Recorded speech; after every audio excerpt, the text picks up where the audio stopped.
was added to the group. Okay? All right, so we're now live.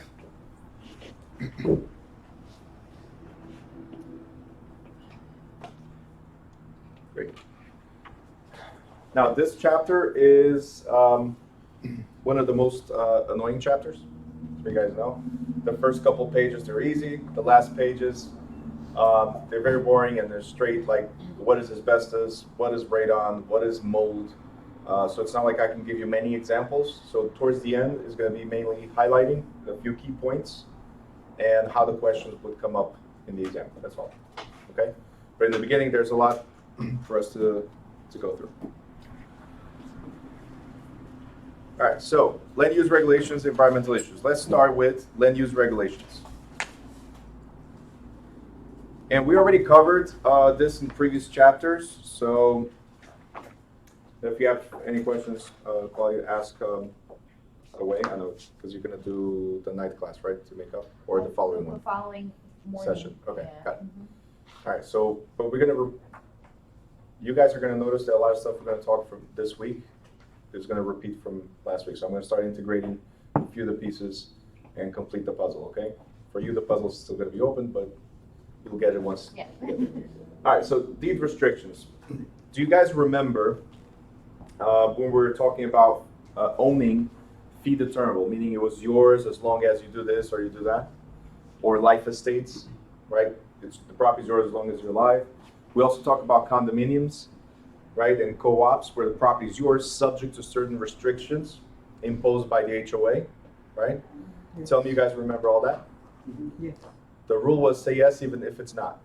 Yes? Yes.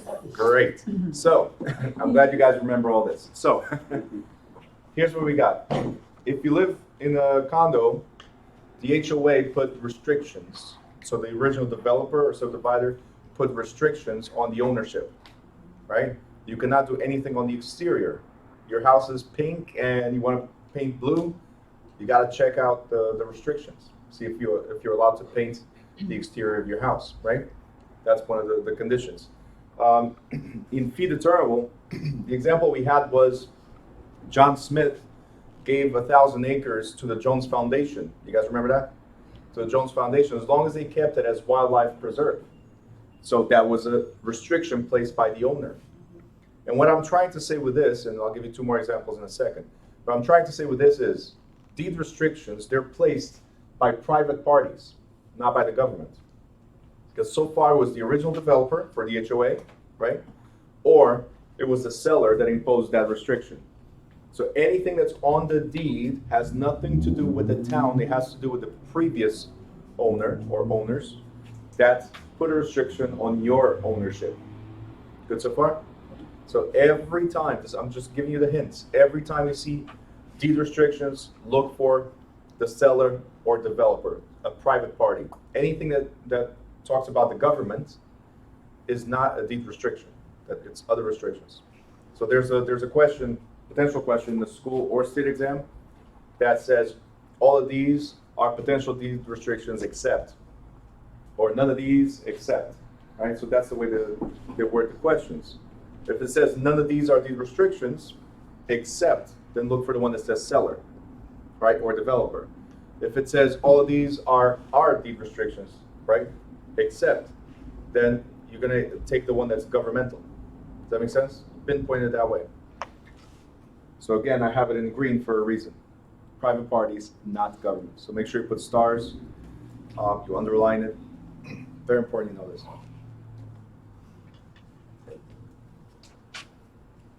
And here's another example. An owner might stipulate that only one house may be built on the next door lot that she is selling.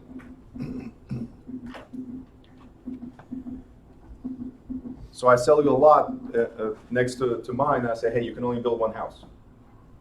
According to town restrictions, is allowed to build based on the size of the lot. You're allowed to build 2 or even 3 houses, but I put a restriction on you. When I sold to you, only one house. I control that property at the time of sale, okay? Or a grandfather could give a house to a grandson with a provision that no intoxicating liquors ever be used on land. So if your grandfather gave you a property, all right, Selena already gave me the answer. If your grandfather gave you a property and said, hey, no alcohol on this land, what would you do? She already said, I'd get rid of that property real quick. Yep. Yep. See, that's not McCafe, that's McAlcohol. All right. So if somebody put a restriction like that on you, what would you do? Sell the property or not drink? Not drink, right? Simple. On the property. Now, if we go to the street, that's a different story. This is a ridiculous restriction, but it's just to show you the power that the seller has when selling the property. I can put whatever I want as restriction as long as it's legal, right? Is it illegal for me to tell you no alcohol on the land? No. So that's what it is. I got a question. Yes, Does this apply to condominiums or just any type of property? any type of property. The condominium in itself is already restricted. Yeah. So this restriction is set up in the deeds that transfers the property by use of a statement known as restrictive covenants. Every deed has a section that says restrictive covenants. All right? Now, look what it says. Celine, you said you would get rid of the property real quick, right? So if it goes to somebody else, right? Let's say you sold the property to Margarita, right? And you're like, I can now have the money, buy another property, I can drink alcohol on my property. What about you? You acquired the grandfather's property because she sold it to you. What about you? Unless otherwise stated. So if it doesn't say anything else, if the grandfather did not say only as long as you own it, right? Unless otherwise stated, it is binding on all future owners. So Margarita cannot drink on the property. And she says, I'm going to sell it real quick then. Right? And Claudia gets the property. Guess what? Claudia cannot drink on the property. Unless the deed states something different, a time frame, or during your ownership, something like that, it's binding on all future owners. And isn't that what happens with condos? A new owner comes in, the HOA rules still apply? Yes. The restrictions still apply? That's what we're talking about. In fact, it says right here, this is part of like an HOA or a bigger development. It says more commonly, these restrictions are placed on the entire subdivision by the original developer to protect certain features that add value to the subdivision. Like for instance, the sizes of the lot, the exterior design, or minimum square footage of houses. Keep a standard, make it look exactly the same, and it increases the value. These developer restrictions may be recorded once in the original map of the subdivision and simply referred to without being restated in the individual deeds when each lot is sold. So traditionally, when you buy a condo, it says, hey, look at the master deed. It's somewhere. It's not going to go here with your deed, but it's somewhere. So you got to pull the original master deed for the subdivision. You got it? And that's where all the restrictions are. Now, in the past, remember I said you can put whatever you want in your deed. All right, I'm going to sell to you, Yanitza, and I say, hey, listen, I'm selling to you, but you can never, ever, ever sell to anybody that's green or have green people in your property, ever. In the past, I could have done that. But as of 1866, you guys remember that? Mm-hmm. As of 1866, can I restrict who I sell to and who you sell to? No. So in the past, these restrictions might have forbidden any future sale of the property to a member of a particular religious or ethnic group, but such restrictions are now in violation of the laws and are not enforceable. So anything that goes against discrimination laws is not enforceable. Also, restrictions that prohibit the next owners from selling the property are not enforceable. So Victor, I'm going to sell to you, and you got to die with the property. You cannot sell to anybody. Well, let's go back to our 5 rights. This was chapter 5, so it's easy. 5 rights, chapter 5. What were the rights we had when we purchased the property? Does anybody remember? I'm going to help you out, but only this once, okay? Possession. What'd you say? Enjoyment? Race. Use. Race. Race? Where are we racing? No. So the rights that we have to own property is the right of possession, enjoyment, use in any legal manner, right? The right of exclusion. So we can exclude people from our property because it's our property. And the right of disposition or alienation, being able to sell or gift the property. These are our 5 fundamental rights when we own property. So if I said to Victor, I sell to you, but you cannot sell to anybody else, I'm violating your fundamental rights to disposition or alienation. You can gift or sell the property. I cannot put that restriction on you. You guys got it? Everything else I can. The prohibiting you from selling your property, I cannot. Questions? You got to remember those 5 rights.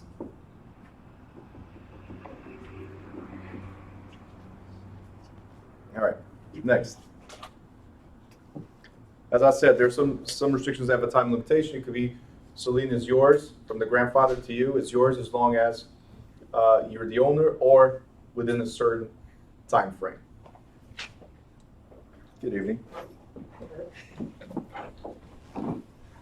Some restrictions have time limitation. Now, frequently, the effective term of the restrictions may be extended with consent of a majority, which is sometimes 2/3 of the owners in a subdivision. So if we're all in agreement that we're going to keep these restrictions, let's say the developer that built this subdivision put a restriction for 25 years, as it said before. And we all agree, it's 25 years later, we all agree we like the way the subdivision is. And I'm going to explain better in a second. We like the way the subdivision is. If the majority of us agree, majority of the owners agree to the current conditions and want to extend the period for another 25, 50, whatever years we want, we can, as long as there's a majority of homeowners in the subdivision. And this is the reason why that is there. When a deed restriction and a zoning provision cover the same subject, the more limiting restriction will prevail. So if these restrictions say that lots in the subdivision must measure at least 2 acres, but the town allows for half-an acre lots, the 2-acre restriction is enforceable. So, I can't do anything. All right, so here's the thing. If we have a half-an acre lot, it's this big, right? If we have a 2-acre lot, it's this big. Which one restricts you the most? This small box or this big box? Wrong. Because the town is saying that in 2 acres, you can build 4 small boxes. And in those 4 small boxes, you can put a house in each. The subdivider says in the same 2 acres, you can only build 1 house. So you're restricted on what you can do, or limited on what you can do with that 2 lots. Does that make sense? Smaller lot allowed by the town allows you to build more houses. The bigger lot, restricted by the developer, allows you to build 1 house. That's where the limitation is. Now, the subdivider, let's say all these properties here, these tables, they're all 2 acres. The subdivider says, in this area, in this subdivision, I want it to be 2 acres. He's complying with the township rules, which has to be at least half an acre. Does that make sense? All right, so he's complying with the township rules. He got approval from the township. And that's what gives him the power to enforce it. Because when I created the subdevelopment, do I just see a piece of land and go like, hey, I'm going to build here? No, I have to go to the town and say, hey, this is my plans. This is what I intend to do, architectural, engineering, all that stuff. It gets approved. Once it's approved by the town, my restriction prevails. You got it? Questions here? And that's why if I'm selling, let's say, you're going to sell your lot, right? Because you're there, everybody else is occupied, and you're by yourself, so you're going to sell your lot. Now, everybody's 2 acres. Her lot, she sells, and the new owner says, I can build 4 houses. Right? Because there's enough room, and the township only requires half an acre. I can build 4 houses. So the new owner, your neighbor, the new neighbor, builds 4 houses. Is that in compliance with your subdivision? No. No. So what can you do? Take them to the board. Say it louder. Take them to the board. Take them to court. Okay? You cannot use threats or act of violence, there are known, of course. If nobody knows, then it's okay. But the only way you can do it is go to court and say, hey, Your Honor, our subdivision, 2 acres only. They built 4 houses in those 2 acres. They need to take them down. Only 1 house is allowed per every 2 acres. Are you guys getting this? Yeah. So a subdivider has the power of enforcing those restrictions. The neighbors have the power of enforcing that restriction to preserve the neighborhood. Because now if you build 4 houses, what happened to our values? It went down. Okay? So that's what it is. And not only that, the aesthetics, the amount of people in the neighborhood. Because if there's 4 houses, then you decide to build 4 houses, the other one decides to build 4 houses, there's more people, increases the population in the area. That's not what I want. When I bought a house with 2 acres, I did not want to see my neighbor. You see my point here? Right? Preserve certain aspects. Okay? So you got to remember, look at the difference here real quick. You see where it says deed restriction and zoning provision? Deed restriction placed by private parties, as we said. Zoning provisions are placed by government, the town, which we're going to go over right now. So let's start with government powers. Private land use controls, we're done. Now it's government powers. And look what it says. Although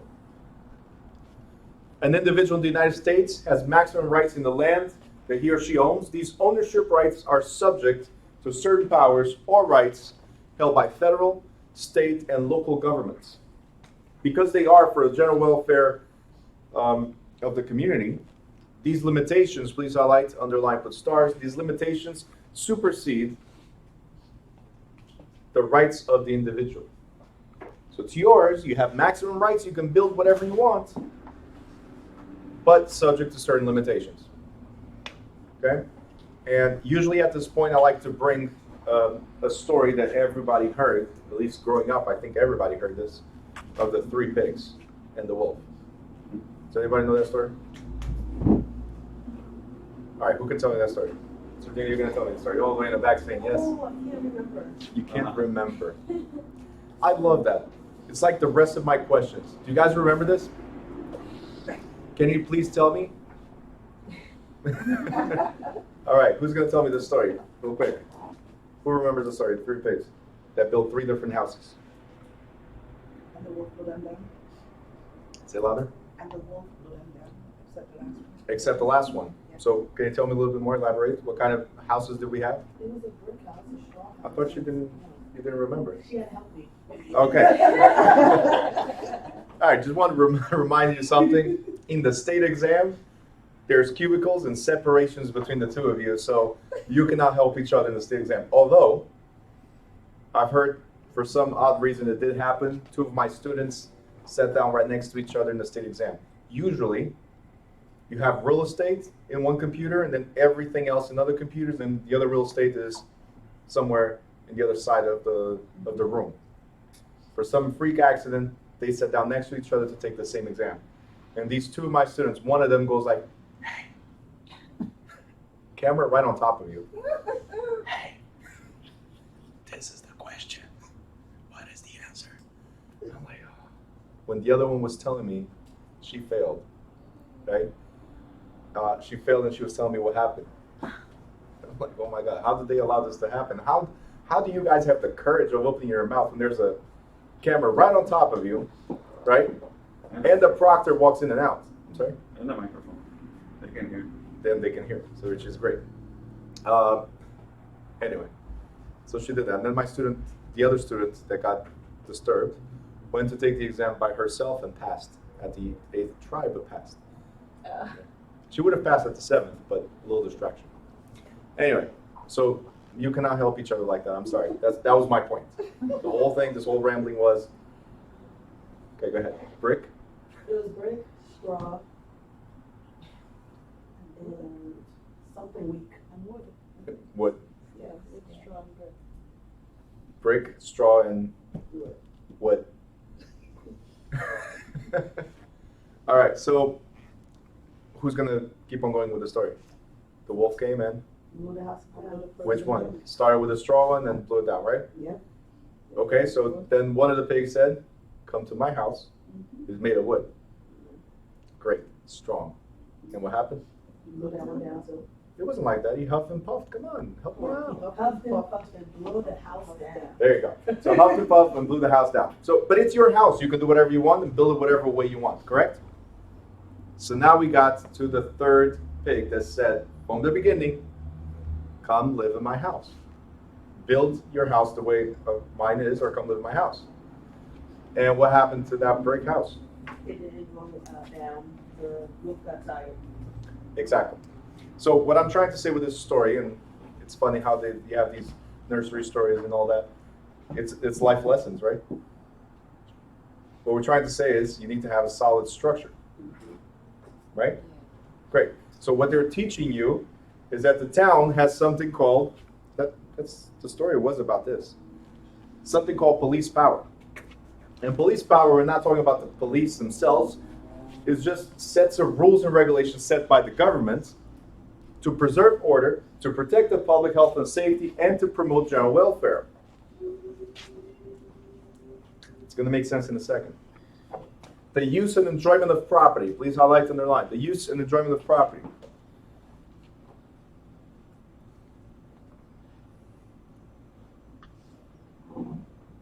Is subject to restrictions. On the right-hand side on top, subject to restrictions. And these are the restrictions. Before you build a straw house or a wood house, consider this. Requirements. Environmental protection laws and zoning and building ordinances that regulate use, occupancy, size, location, construction, and rental of real estate. So construction, the type of material you use, right, must be approved by the town. Otherwise, we have straw, right, or hay houses, or we have the wood. We do have wood houses. We have structures that could fall real fast.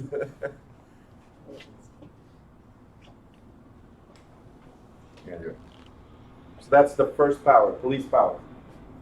The second power that the government has is called eminent domain.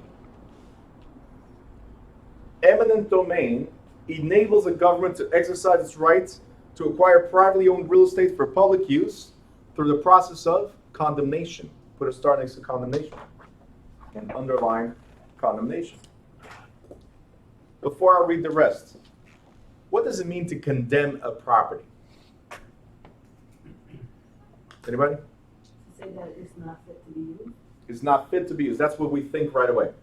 Correct? It's hazardous. Right? It's not fit to be used. It must come down. Yes? No. That's the first thing we think. It's not fit to be used. In this case, the process of condemnation, you have to understand, condemnation, it has to come down for a reason. Most of the times we think hazardous. In this case, the government needs your property. So they put an X on it and say, hey, you got to go. We need the property because we need to build a new school. So the whole block is going to go down. We need the property because we're moving the train station. We need the property because whatever, a hospital. All right? So they need your property. And it says right here that the taking must be for public good. That means I'm taking your property because your property, the new structure that's going to go here, is going to serve the public. It's going to help everybody. Not just, it's your loss, got it, but it's going to benefit everybody else. But can the government just take it? No. They have to give you just compensation. And just compensation means fair compensation, right? Unfortunately, most of the time, it's just compensation, just a little bit, enough for you not to cry too much. But if you're not happy with it, what can you do? Go to court. So you waste more money to get exactly the same you had or less. So, isn't that what happens? Yeah. All right. I'm supposed to teach you real estate. I never said I had to agree with the government. All right. Anyway, so that was the second power. Third power, state laws provide for ownership of real estate to escheat or revert. Escheat, underline escheat or revert to the state when an owner dies, leaving no will disposing of his or her estate, and no heirs can be located. Okay? So what we're saying here is, you forgot to prepare a document that's very, very important. Every adult should have this document. And the document is called a will. So when there's no will, nobody knows who your heirs are. I want you guys to write chapter 20. Because when we get to chapter 20, we're going to talk about laws of descent and distribution. What does that mean? It means if you have no will, the government decides who gets what. The thing is, who gets what if they claim it? If nobody claims it, nobody says, hey, I'm the heir of person such and such. If nobody claims it, the government goes like, nobody showed up. We're going to auction the property, and we're going to hold on to the money. First of all, auction, it's already less, right? Second, we're going to hold on to the money. If nobody claims within a certain period of time, bless you, if nobody claims within a certain period of time, that money, that property that belongs to you, to the deceased person, right, now reverts to the government. So it becomes the state of New Jersey's property. All because you failed to prepare what? A will. Is there a time period that the government could hold that money? Every state is different, but yes, they hold. The state of New Jersey holds the money for 1 year. Yep. So, a will is very important because a will is telling somebody, when I die, please execute my will. This is how I want it. Not how the government wants it, it's how I want it. Subject to, obviously, rules and regulations. But at least it's you just determining it, not the government. You got it? Next. We talked about on Friday, taxation. That's another government power. It's that perpetual lien. Never ends, right? So I want you guys to write it down real quick. You're going to write PETE as an acronym. So do it like this. Wait, before you write. You're going to do it like this. P-E-T-E. PETE. And the first P, you're going to write police power.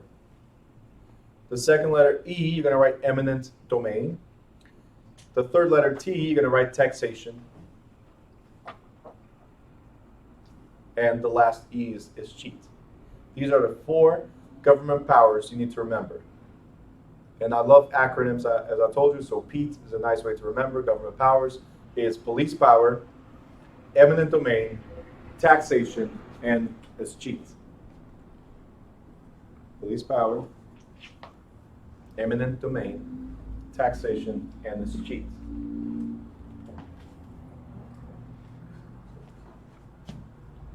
What? You know PETE? I think the doctor's in Say it again? I'm half sleeping. You're half sleeping? Okay. There's coffee over there? It's better than the cafe. They put 3 packs of coffee, so it's like strong. Yes? Great. All right. Public land use controls. It says our large population and increased demands placed on our limited natural resources have made it necessary for municipalities to increase their limitations on the private use of real estate. So again, you are the owner, you have maximum rights, subject to government regulations.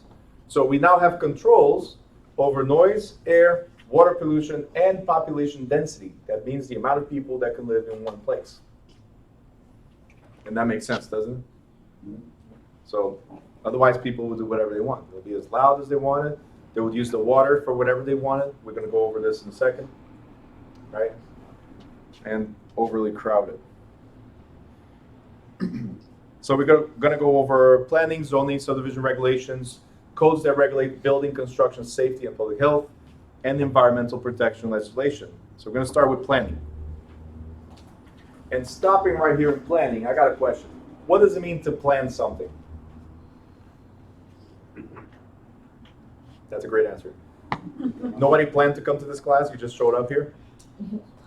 Like, hey, I'm here. Huh? Planning the future. is for something for the future, but that's because you have a, Plan, yeah, plan. no, you have a plan because you have a Idea. idea, an objective, a goal. Simple. Who wants to go on vacation? All right. You just gonna drive to the airport right now? You are? I do it on a regular.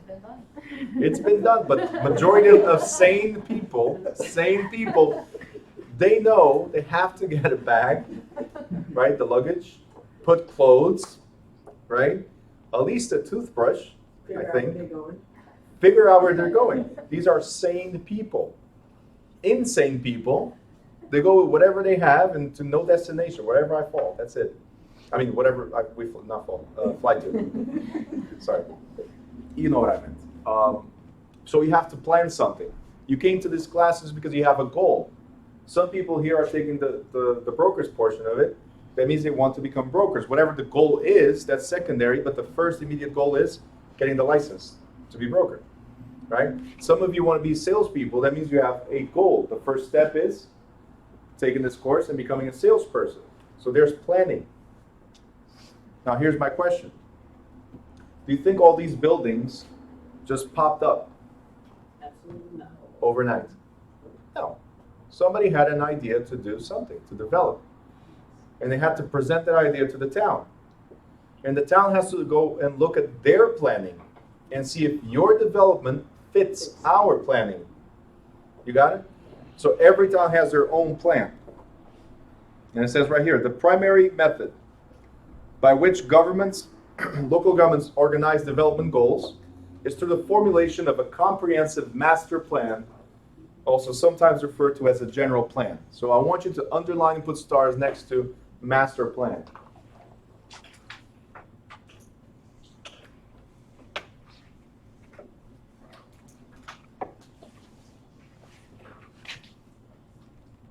Good?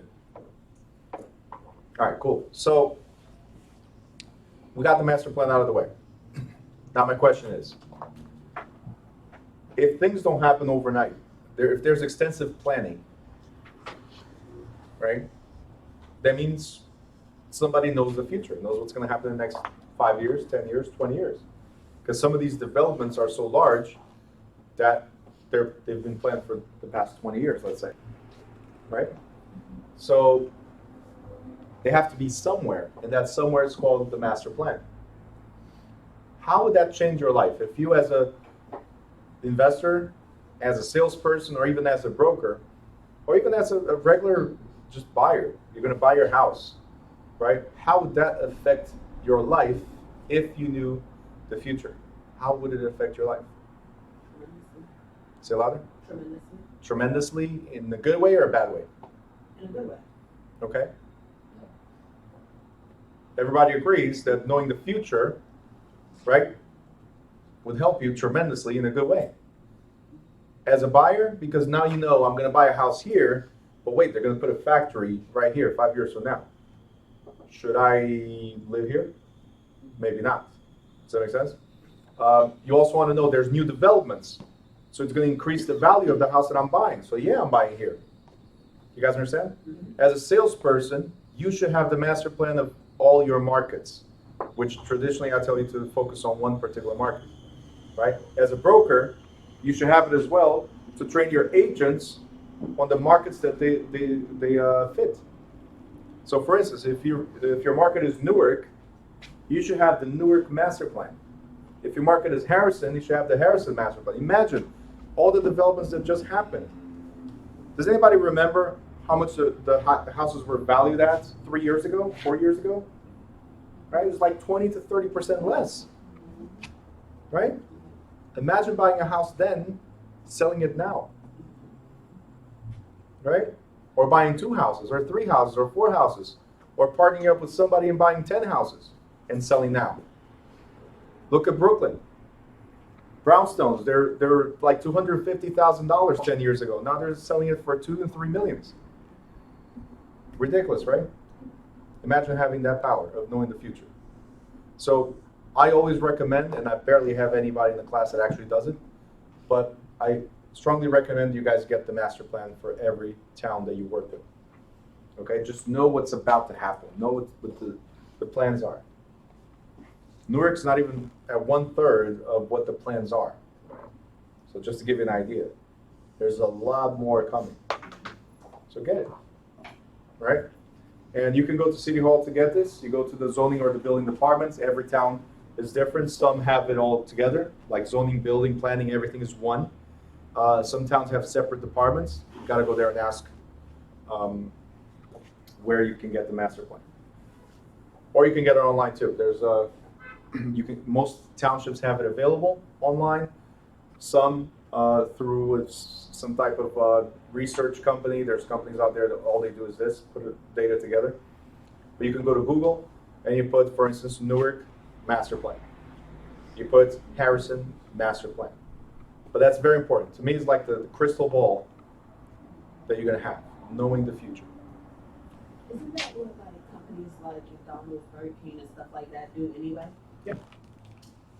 Well, they do it, yeah. Actually, not Burger King, not anybody else, McDonald's. Okay. All right, in chapter 16, I'll address McDonald's and why they do all this. Because McDonald's is a real estate company, not a burger company.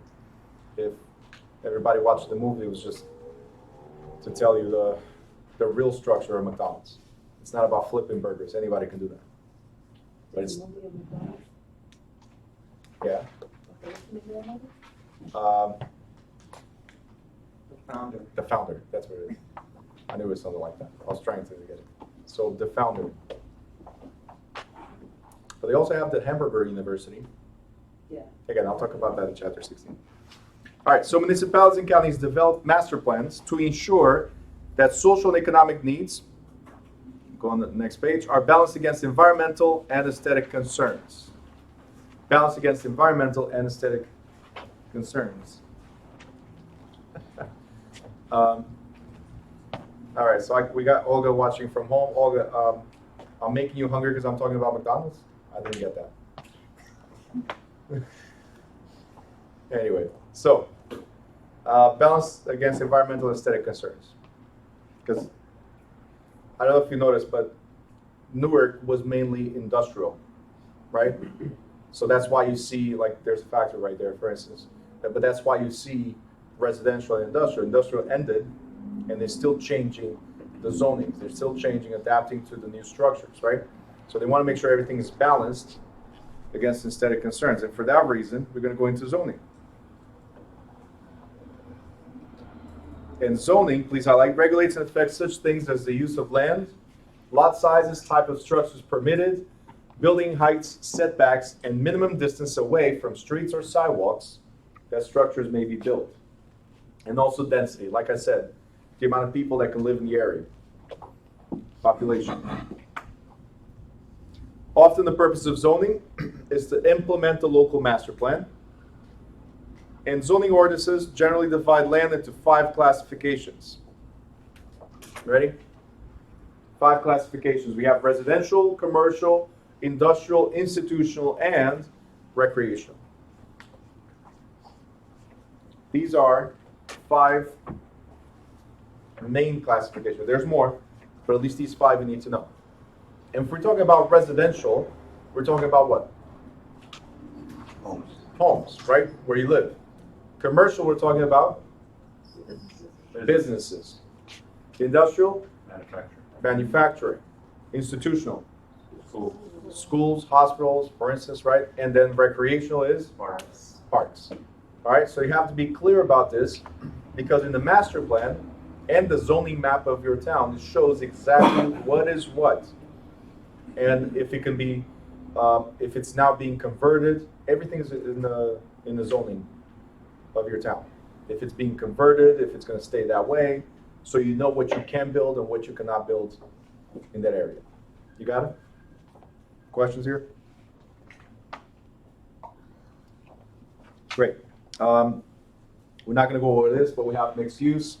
Buffer zoning is just to separate industrial from residential. So buffer zoning could be commercial in between. So industrial, commercial, residential. It could be like that. It could be industrial, park, and then residential, which doesn't make much sense, but they did that a lot back then. You have a park in between residential and industrial. So you get chemicals into the park where all the children go, which was amazing. Anyway, we live and learn. On the right-hand side on top, we have exclusionary zoning.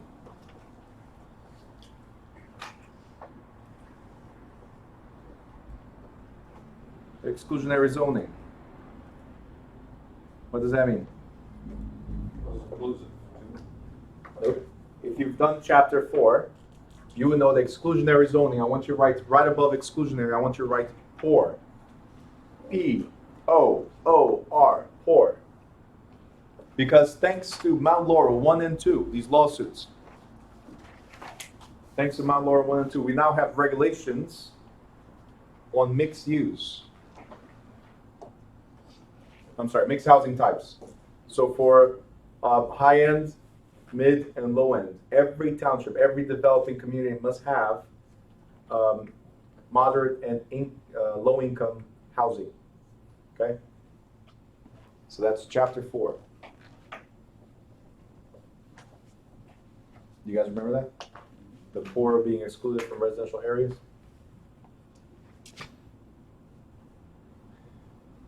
Next, we have non-conforming. So, if we have something that's conforming, okay, we have something that's conforming, that means it goes according to guidelines, right? Yes? So, if something is non-conforming, that means it goes against guidelines. Good so far? Simple enough? All right.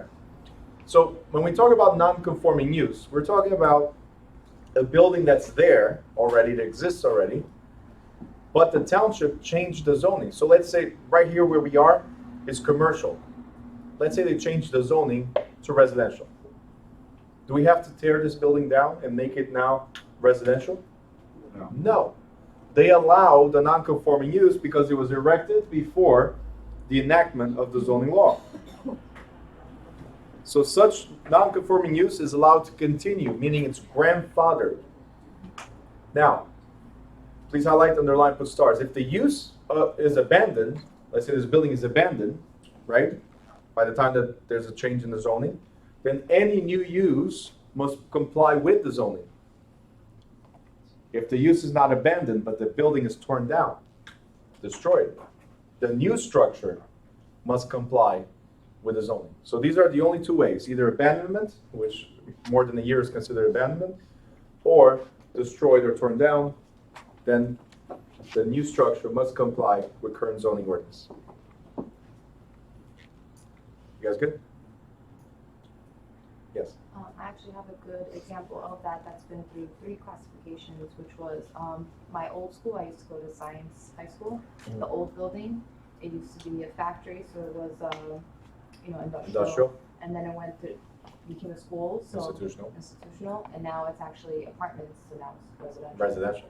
Yeah, and they never tore it down, they just fixed it up, so, So- it's been through all 30. I just have a question. How old are you? I'm 29. You've been through 3. I can't wait for her 30s.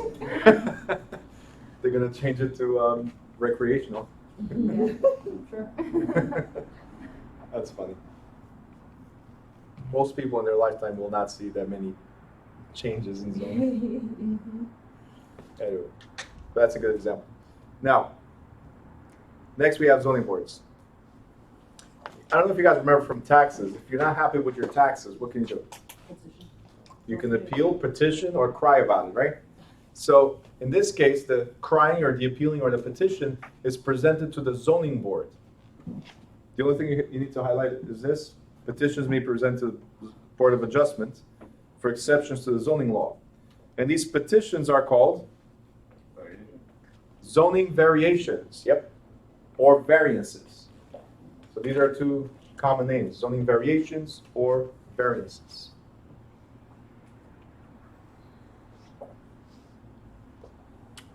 So each time a plan is created or a zoning ordinance enacted, some owners are inconvenienced and want to change the use of a property. Now generally, such owners may appeal for a variance, underline or circle variance, from existing regulations to allow a use that does not meet the zoning requirements. A variance may be sought by a property owner, please underline, who has suffered hardship as a result of the zoning ordinance. Underline, suffered hardship. You don't go in there, hey, can I get a variance? Well, what's the reason? There has to be a reason for you to make a change of your current structure to a new structure. There has to be a reason. For example, if an owner's lot is leveled next to the road, but slopes steeply 30 feet back from the road, the zoning board may be willing to allow a variance so that the owner can build closer to the road than normally would be allowed. Okay, so instead of being all the way down there, you can bring it closer, depending on what the restrictions are in your town. Subdivisions we're going to talk about in a different chapter, so chapter 17. I want you to go straight to building codes. Under building codes, we're also going to talk about it in a later chapter, but this is going to be, going to have like 2 or 3 questions regarding this. That's why I highlight here and later. So municipalities have enacted ordinances to specify construction standards that must be met when repairing or erecting buildings. And these are called building codes, right? And they set the requirements for the kinds of materials, sanitary equipment, electrical wiring, fire prevention standards, and the like. So every municipality has building codes, okay? Now, even though every municipality has building codes, not all require a building permit. And that's what it says here. Most communities do require the issuance of a building permit by the building department or other authority. Please highlight, underline, put stars. Before a person can build a structure or alter or repair an existing building on property within the municipality. So you need a permit to do work in your property. Obviously, we're talking about if you're altering something, right? If you put in just sheetrock, let's say something is damaged, like just a piece of sheetrock, and you're replacing it, you don't need a permit for that. But if you're touching electrical, if you're touching plumbing, and if you're changing the structure of the house itself, now you need a permit for that. So certain things you do not need. Most of it you do need. You need to know what your township requires, because not every township is the same. Okay? Through the permit requirements, officials can verify compliance with building codes and zoning ordinances by examining the plans and inspecting the work.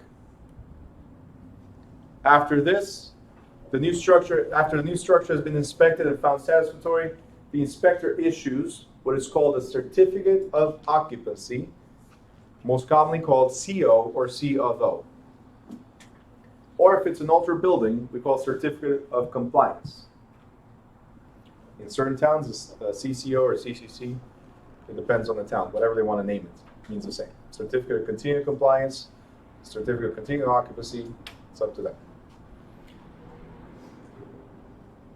And in some municipalities, not all, certificate of continuing occupancy may also be required for transfers of existing buildings. So not only at building or altering, but also at time of transfer of ownership, which is the most common in municipalities. Like in Newark, you don't transfer from one owner to the other without getting a CO.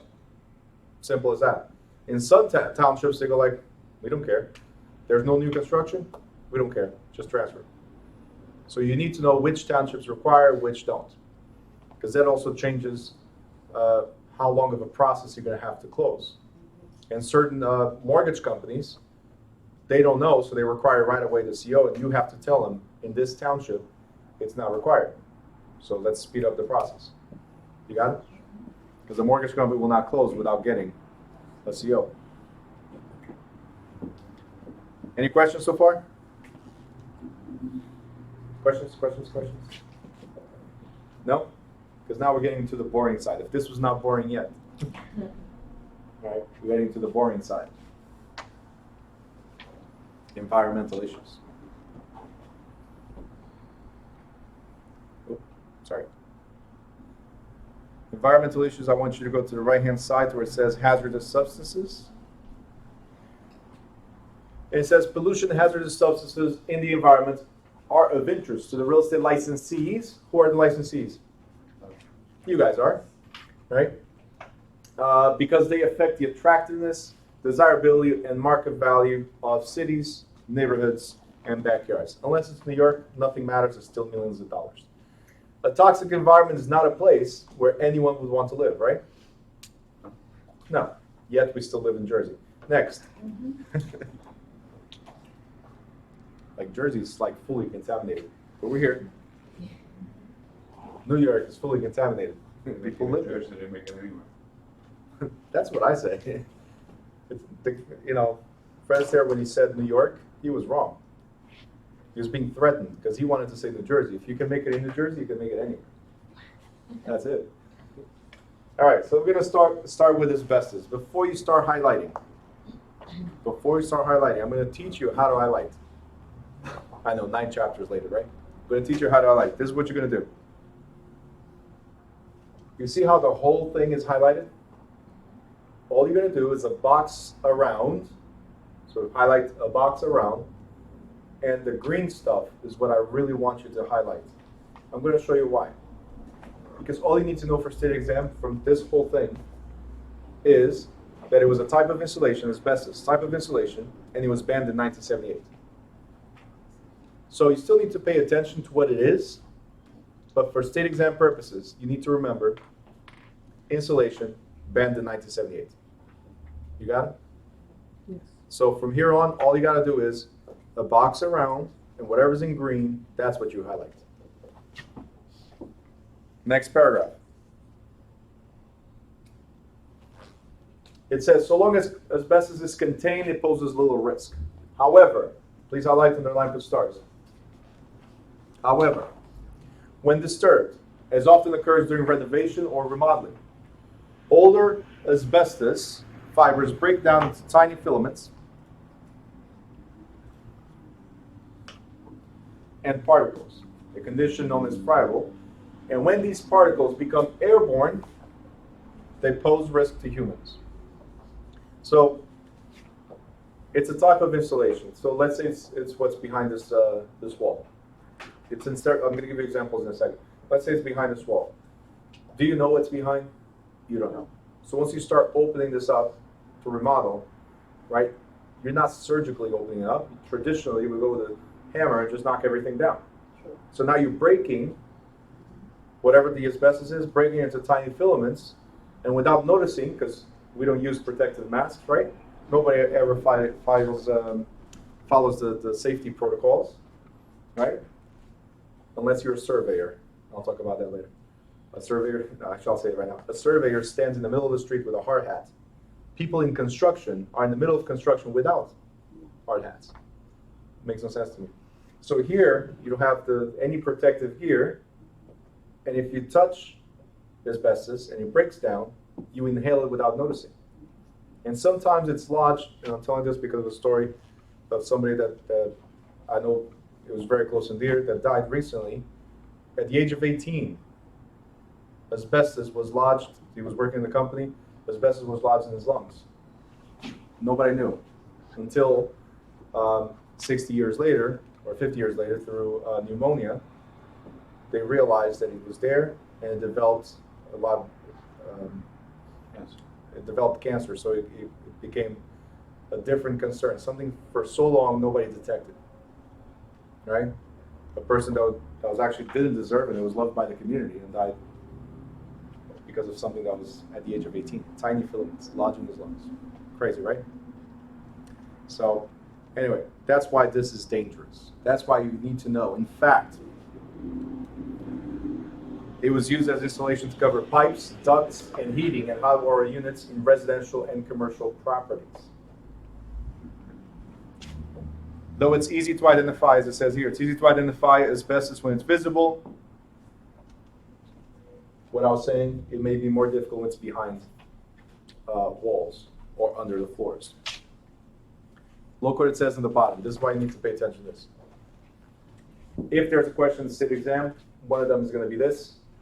Asbestos is costly to remove because it requires state licensed technicians and specially sealed environments. That means me and you cannot do it. Somebody trained to do this has to do it. In fact, In addition, removal itself may, next page, may be dangerous, and improper removal procedures may further contaminate the air within the structure. It breaks into tiny filaments, so you cannot see it. Okay, it flows in the air. The waste generated should be disposed of at a licensed facility, which further adds to the cost of the removal. And this is another potential question, if anything, encapsulation or sealing off of disintegrated asbestos is an alternate method of asbestos control that may be preferable to removal. So leave it there. Let's seal it. Keep it the way it is, right? Because to remove is costly. So sealing is cheaper and it's still secure. Okay? Any questions here? No. Asbestos. Next one. In this one, guys, we're going to stop a little bit, okay? But you need to know lead-based paint and other lead hazards. An elevated level of lead in the body can cause serious damage to the brain, kidneys, nervous system, and red blood cells on anyone, but is especially in children under the age of 6 who are still developing. Now, the degree of harm is related to the amount of exposure and the age at which the person is exposed.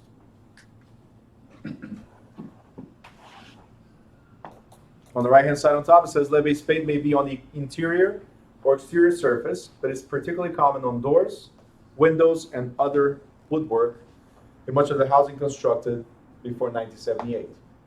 So now is where we're going to start slowing down.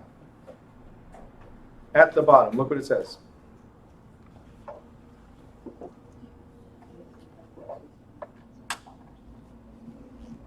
The use of lead-based paint was banned in 1978. I want you to underline and put a bunch of stars. Lead-based paint was banned in 1978.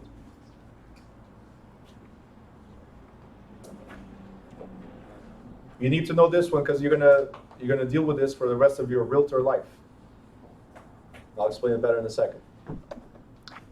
It says that no federal law requires that homeowners test for the presence of lead-based paint. So let's stop right here. I'm the owner of a property that was built before 1978. I don't have to test for lead-based paint. It's not a requirement. Okay? This is a serious law, federal law, but it doesn't require me to test. What it does require says, however, under the Lead-Based Paint Hazardous Reduction Act, persons selling or leasing residential housing constructed before 1978, please underline, must disclose the presence of, please circle, underline, double underline, put arrows, stars, whatever you want to put, must disclose the presence of known lead-based paint. So I'm not required to test, but if I know about it, if I have tested, then I have to present that to potential buyers or tenants. Is that clear? It's not a requirement, so there's going to be questions around this. It's not a requirement to test. But if I did test, if I know about it, I must pass along that information. You got it? In fact, next page, it says, and I want you to put a bunch of stars here. Stars, arrows, bubbles, whatever. A lead hazard pamphlet, which is right above, must be, please underline, must be distributed to all buyers and tenants, and a lead-based paint disclosure statement must be attached to all sales contracts and leases regarding residential properties built before 1978. So you guys know which contracts we can prepare? Yes? I love the yes, but give me an answer. 1 to 4 family. 1 to 4 family or single vacant lots. Those are standard contracts that we can prepare. Those standard contracts already includes a lead-based paint clause. If the house was built before 1978, you must check off that box. Now, whether it was renovated or not, the structure was built before 1978. So you still have to check that box.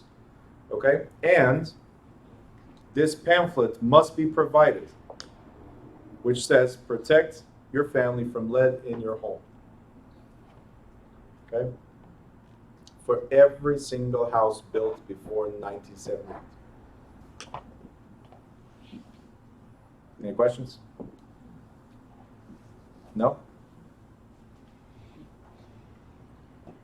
So here's the thing. Purchasers, the buyers must be given 10 days in which to conduct risk assessments or inspections for lead-based paint or lead-based paint hazards.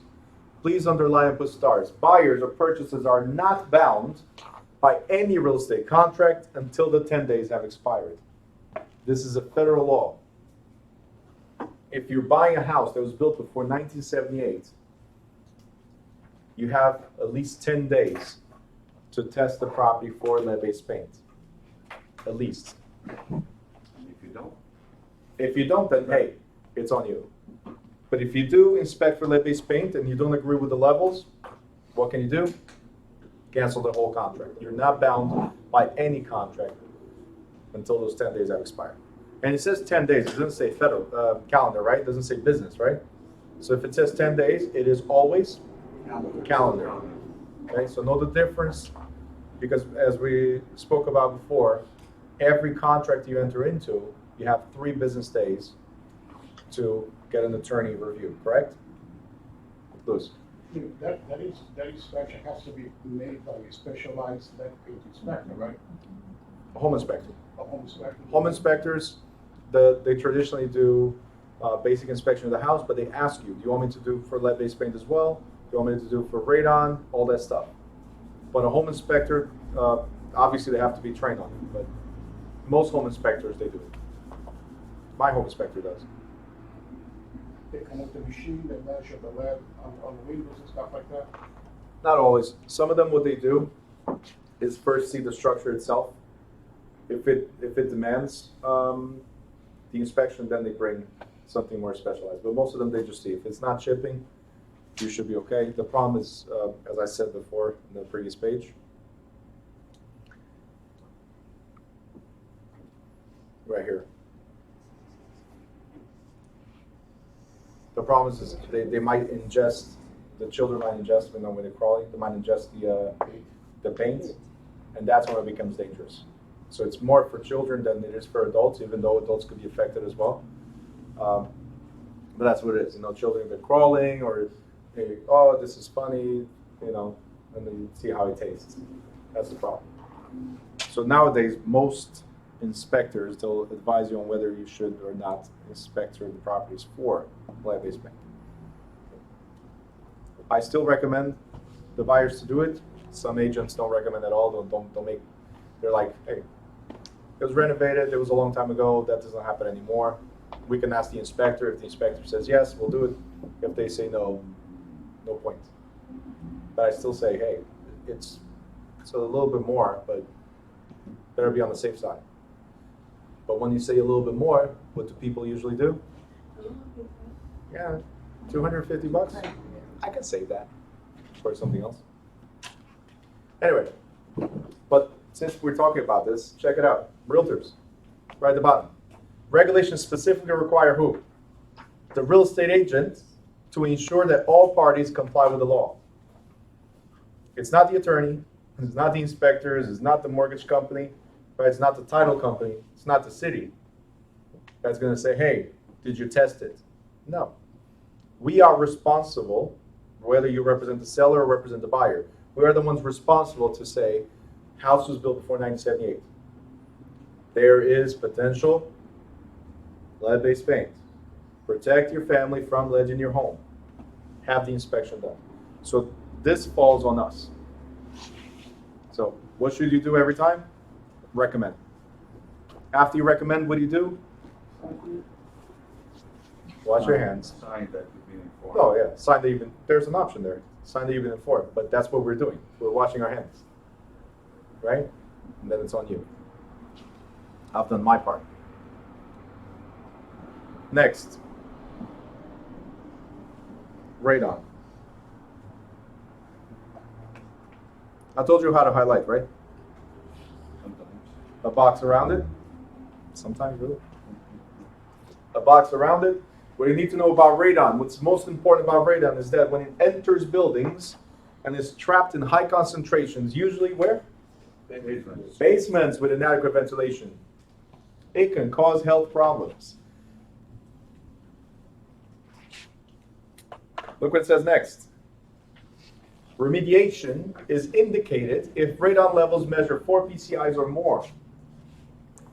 Recent evidence suggests that radon may be the most underestimated cause of lung cancer, particularly for children, individuals who smoke, and those who spend considerable time indoors. Radon is the problem, right? And right after it says, because radon is odorless, colorless, and tasteless, it is impossible to detect without testing. So, you guys heard of carbon monoxide, right? We're going to address that in a second. You heard carbon monoxide is the silent killer, right? This is the silent killer too. See, carbon monoxide is more effective to kill you because it could be in a couple hours. This one will kill you over years. Between carbon monoxide, radon, and fire hazards, right? These are the three main reasons why we do not rent basements. There's no inadequate ventilation. For carbon monoxide, that's what it loves. Radon, that's where it loves. If there's fire, guess what? That's what fire loves too. You can't get away. That's why we don't lock when you do a smoke certification, the inspections. That's why you cannot have locks in the basements, because people should be able to get in or out easily. All right? So, with that being said, another potential question in the school or state exam, that's why it's in yellow, it's not an actual like guarantee, but potential. It says it's relatively easy to reduce the levels of radon by what? Installing a ventilation system or exhaust fan, or simply opening windows and doors. As long as there's a flow of air, it doesn't get trapped in the high levels. Now, so far, but based on what I'm talking and based on what we're presenting, this is a dangerous situation, right? Radon is dangerous? Yes? Okay. So you'd agree that disclosure is very important, yes? Wrong. According to New Jersey state law, a seller must reveal to prospective buyer the results of all radon testing, if it's tested, right? Results. Doesn't say you're required to test. And any mitigation work when the contract of sale is entered into. So it's not a time of listing. You don't put like a flag and say, hey, right here, we have high levels of radon. No. Person gets into contract and say, hey, by the way, congratulations, but by the way, high levels of radon in this house. That's what it says, New Jersey state law. Gets better. For those of you a little confused, I'll explain why in a second. It gets better. New Jersey Real Estate Commission, which regulates your license, right? The New Jersey Real Estate Commission advises sellers' agents that they have the duty to keep confidential any information about radon test results or mitigation work until contract of sale is entered into. So again, unless the seller told you to tell the buyer, you're supposed to stay quiet until contract. Why is that? Because radon is a natural gas. Radon is everywhere. In fact, right here amongst us is radon. It's space. All right? But we have proper ventilation, so don't worry. And we don't stay here too long, right? But yeah, radon is everywhere. I'm going to show you a map in a second. For now, urea formaldehyde, all you need to know is that this weird word was a type of insulation. Urea formaldehyde. Type of insulation. That's all you need to know right now.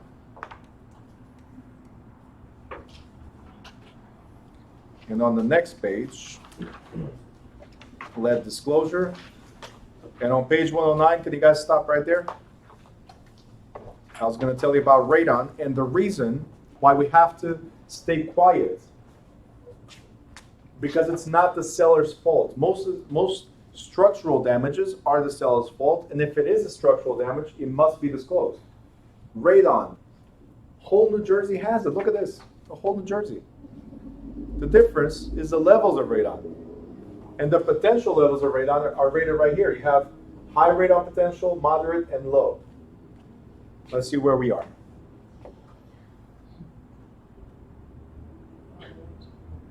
You got it?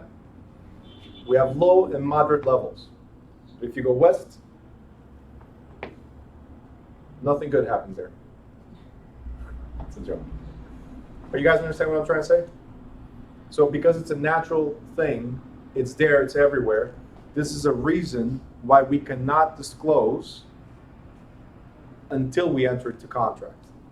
Because as a buyer, you might keep the windows open all the time. As a seller, I don't like the windows open because this is Jersey. We have 4 seasons in one day, and I open the window, starts raining. Right? I close the window, the sun comes out. So it's, just prefer to have everything closed. But you might like the rain when the window's open. I don't know. You got it? Next one is mold. Everybody knows what mold is, right? Raise your hand if you know what mold is. Great. Some people did not raise their hand, so they don't know what it is. Mold requires 3 elements in order to begin growing and multiplying. A food source of organic matter, commonly used in building materials such as wood, wallpaper, or cloth, moderate temperature conditions, and most important, moisture.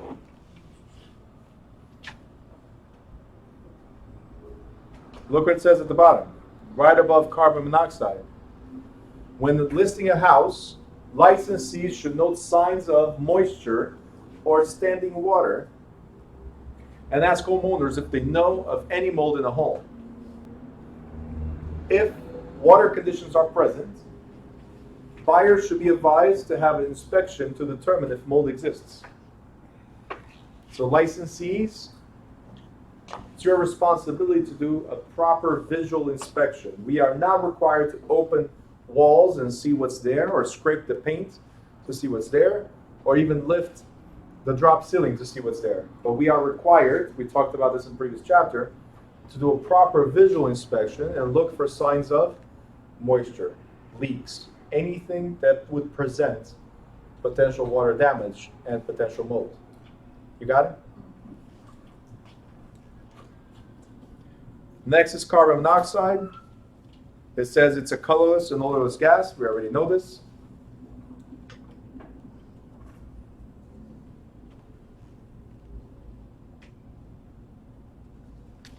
Highlight everything all the way to significant health hazards. We already addressed them.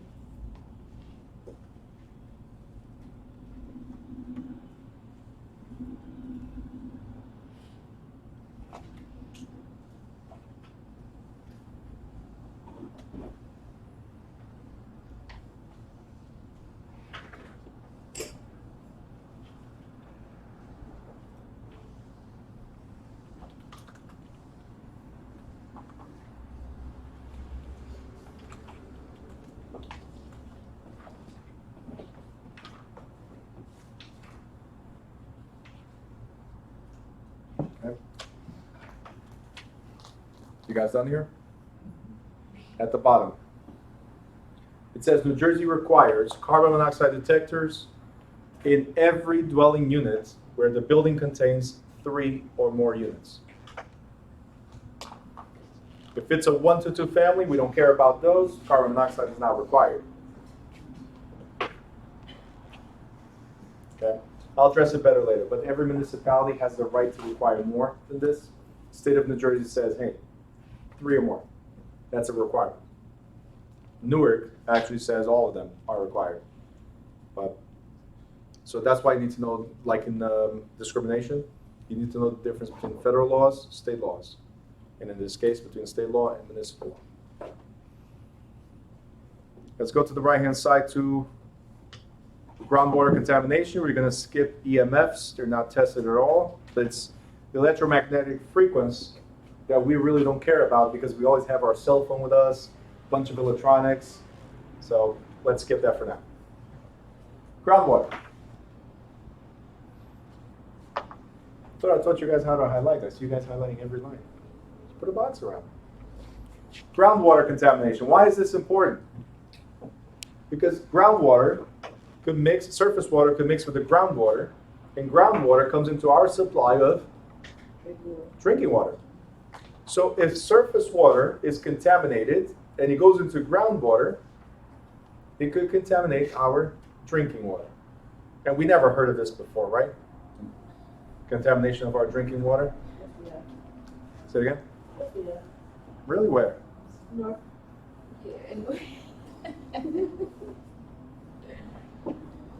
I don't know what you're talking about. Newark's offering free Water.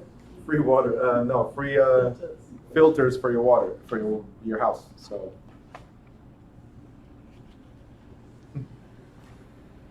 Look what it says at the bottom, very, very important. New Jersey Private Well Testing Act. Every contract has an option there to say if the water comes from on-site or off-site private well.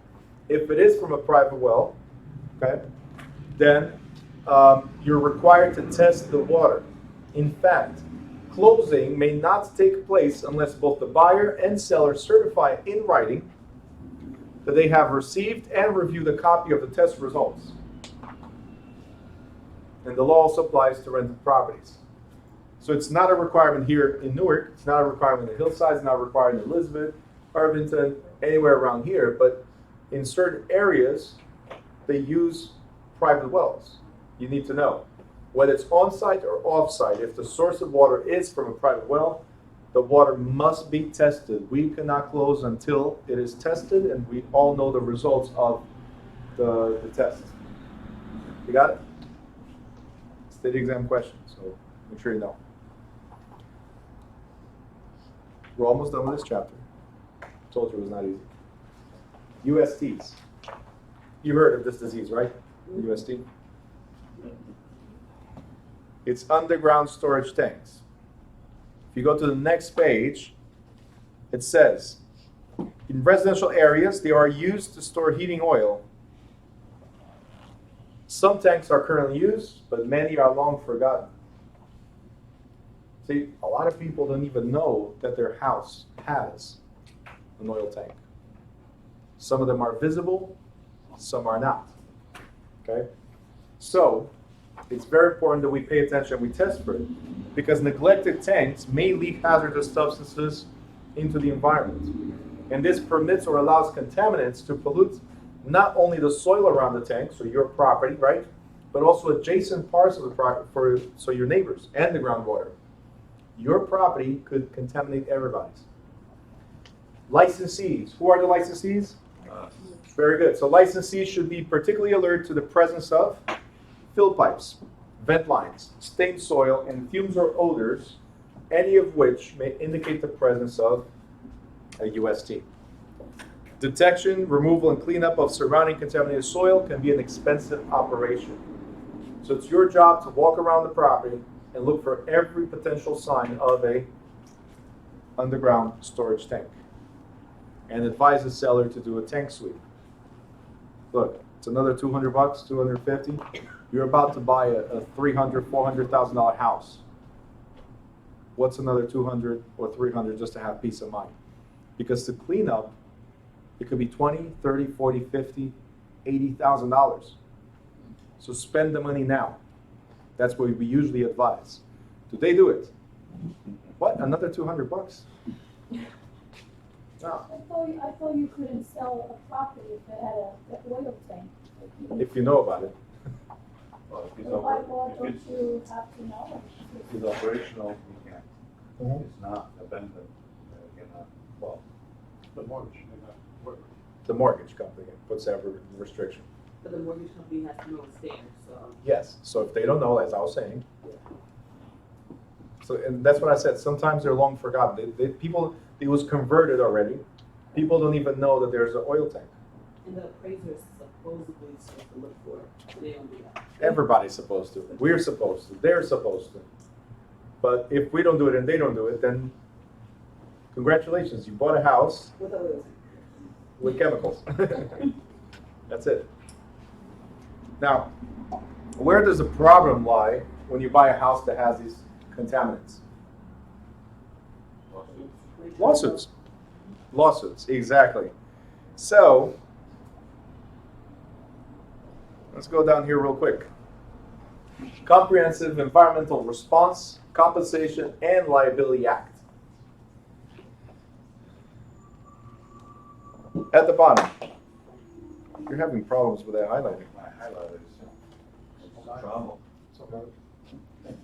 I'm gonna buy magnetic tables. I'm gonna put magnets on each highlighting. Yep. All right. So it says right here, environmental response, comprehensive environmental response compensation liability act, or CERCLA, establish a fund of $9 billion called the super fund. Now please highlight, it's in green, highlight, underline, put stars. The super fund was created to clean up uncontrolled hazardous waste sites and respond to spills. It created a process for identifying potential responsible parties, or PRPs. Do me a favor, where it says PRP, put a star. Where it says potential responsible parties, underline. Because from now on, you're going to see PRP. In the book, we're not going to talk about potential responsible parties. You're going to see PRPs. That's what it is. And based on what it says, potential responsible parties, it's pretty much saying who should pay for it, right? So once we identify who should pay for it, we order them to take responsibility for the cleanup action. Right on top.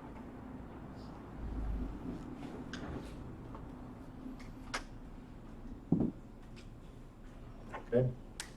Now, your attention real quick before we highlight anything else. You see where it says liability? Just put a box around the whole thing of liability. Put a box around the whole thing of liability, because we're going to go over it right now. Everything's important there. A box around the whole thing. And then you highlight the green part as I go over it, okay? Great. So, liability. A landowner is liable under CERCLA when the release or threat of a release of hazardous substance has occurred on his or her property. Regardless of whether the contamination is a result of the landowner's actions or those of others, the owner can be held responsible for the cleanup. So what we're saying is, I don't care if you did it or if he did it, you're going to pay for it. That's how it is so far, okay? This liability includes cleanup not only to the landowner's property, but also to neighboring property that has been contaminated. So it's not your fault, but because yours is contaminated, your neighbor's contaminated, the other neighbor's contaminated, you clean up for everybody. I'm going to explain better in a second. A landowner who is not responsible for the contamination can seek recovery, reimbursement for the cleanup costs from previous landowners and the other responsible party, or the super fund. So what we're saying so far is, you clean up, and you go after everybody else that might be responsible. So out of your pocket, and then go after them. However, if other parties are not available, even the landowner who did not cause the problem could be solely responsible for the costs. So I know it's not your fault, but you still got to pay. If you cannot recover it, sucks for you. Who wants to be a homeowner? All right, this was in 1980. I'm going to show you in a little bit. By 1986, the EPA must have been sued so many times that they changed all this, okay? So, once the EPA determines the hazardous material has been released into the environment, it is authorized to begin remedial action. First, it attempts to identify the PRPs. Who are the PRPs? The potential responsible parties, right? So once we see, okay, Celine, you're responsible, so please clean up. If the PRPs agree to cooperate in the cleanup, they must also agree on how to divide the costs. If Celine says, no, I'm not paying for this, right?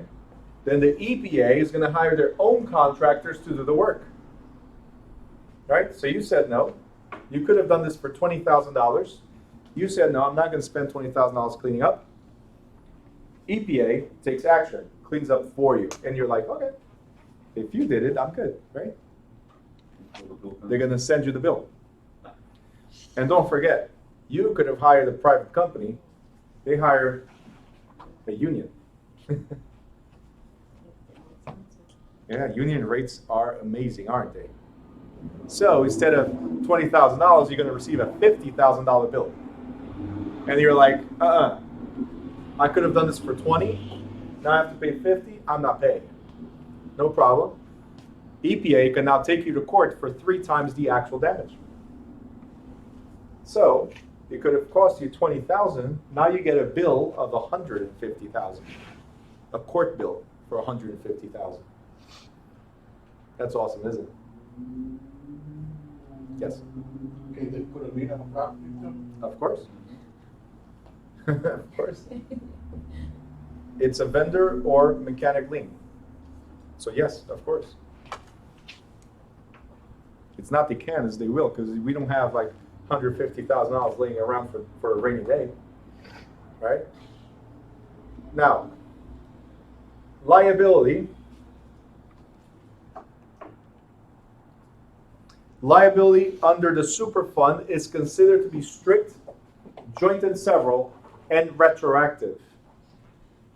I don't know if you guys remember anything similar to this, but strict liability means that the owner is responsible to the injured party without excuse.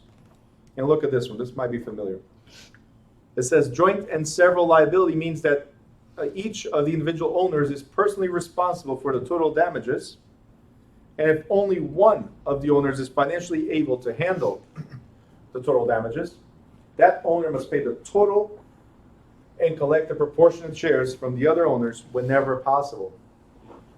Did we talk about any structure last week that was similar to this? Anybody? General partnership. Yes, six. General partnership. Even though you own your property, you're like a general partnership with everybody in your block. It's not consensual. You never said, hey, I want to be partners with my neighbor. But that's what it says. You are responsible for that cleanup. And whenever possible, go collect from everybody else. In a general partnership, if we get sued, we're all partners. We get sued for $1 million, but only one of us can afford it. That one must front the $1 million and then try to collect from the other partners whenever possible. Crazy, right? Being partners with your neighbors. If they sell the house, I should get a piece of it too, right? But no. And it's retroactive. Retroactive means you can go after the previous owners. Good luck finding them.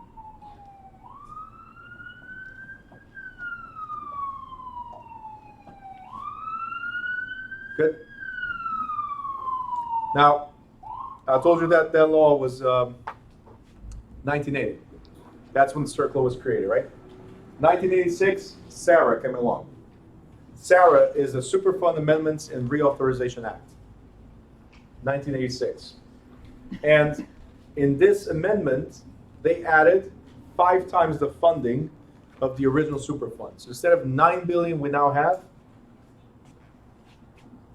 who's good at math? 45 billion. But this is a federal fund. It's not a state fund. Federal. Okay. So $45 billion to clean up.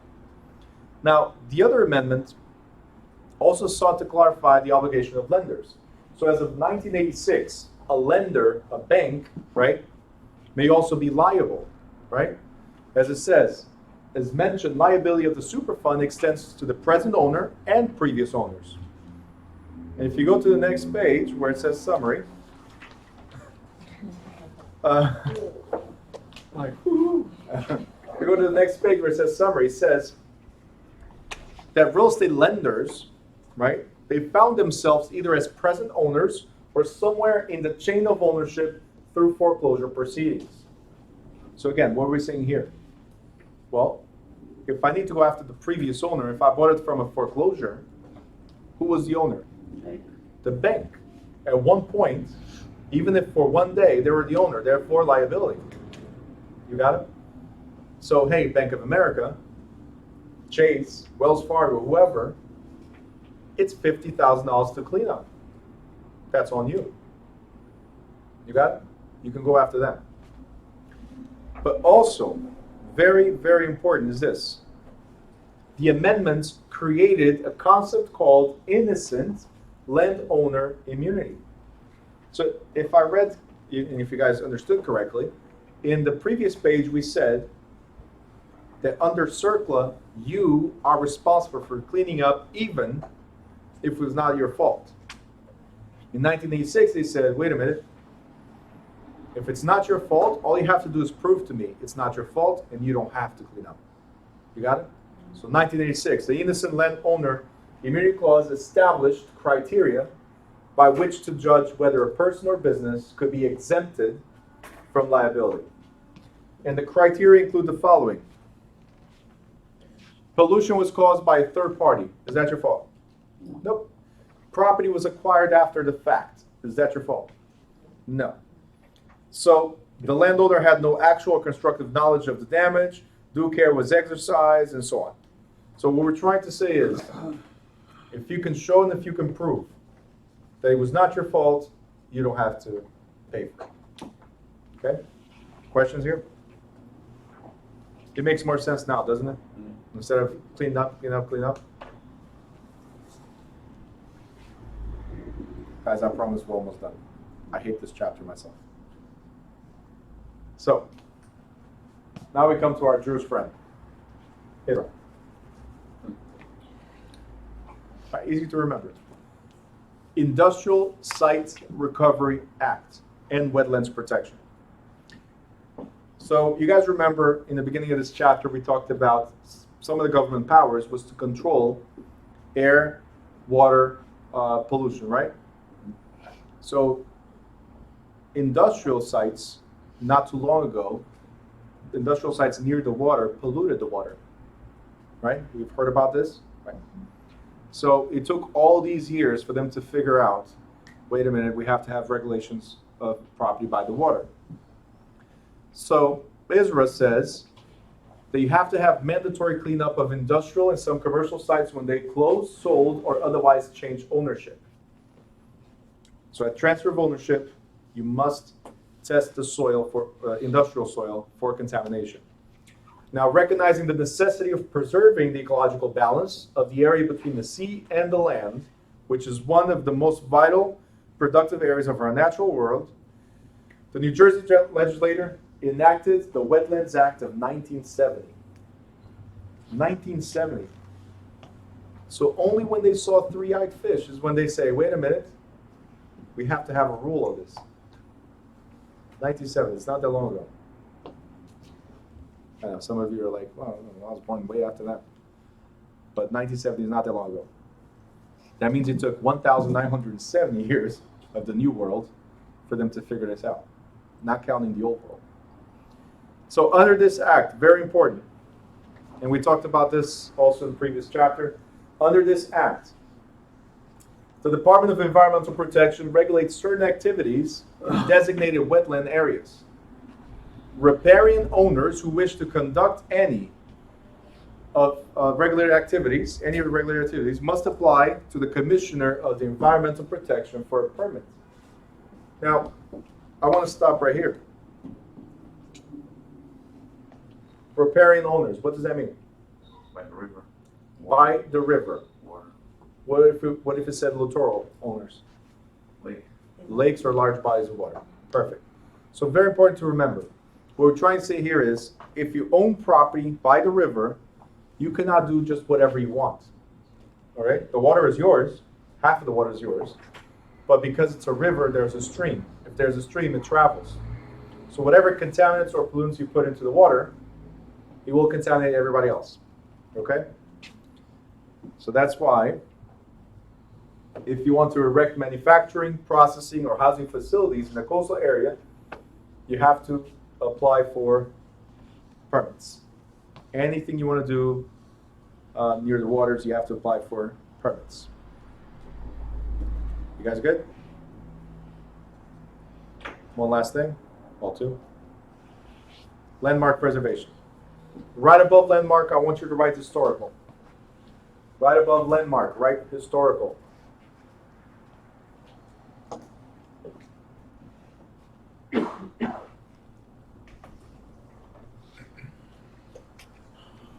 Have you guys ever heard of historical or landmark properties? What's the difference between historical, landmark, and regular properties? They can't be torn down. They can't be torn down, but it's not only that. The thing is, you can own it, right? You can own historical property or landmark property, but you have to Preserve some of the historical. preserve the exterior. If you guys look over there, there's a building, Murphy Building, right? And that big building over there, the exterior was restored to look exactly as it looked 100 years ago. Inside has nothing to do with what it was.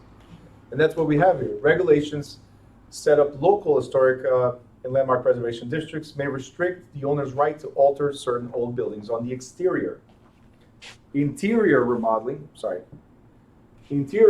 is typically free from regulation. So inside you can do whatever you want.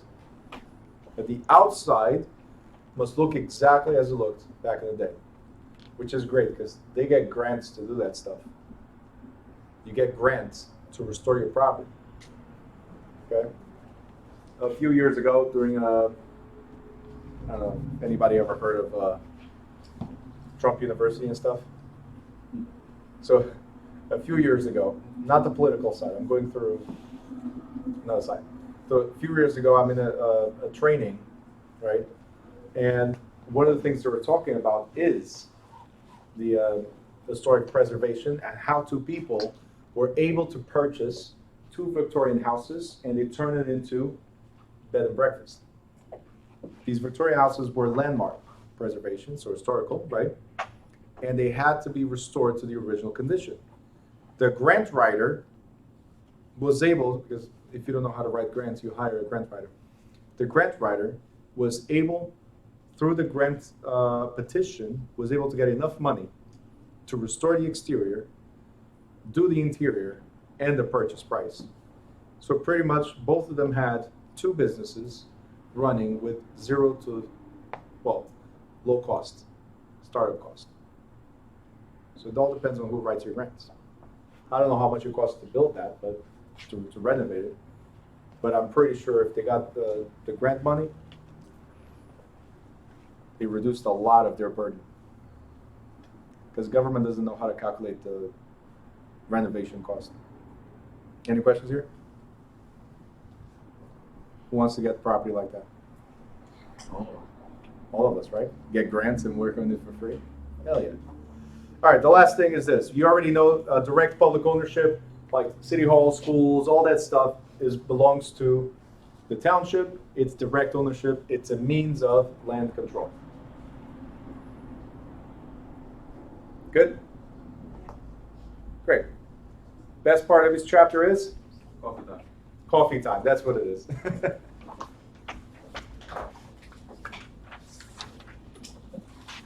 It's now 12:03, so 12:10, we're gonna start again. You guys need to go to the bathroom, get the coffee. There's pastries there, do not touch, they're for me. Get plenty of coffee.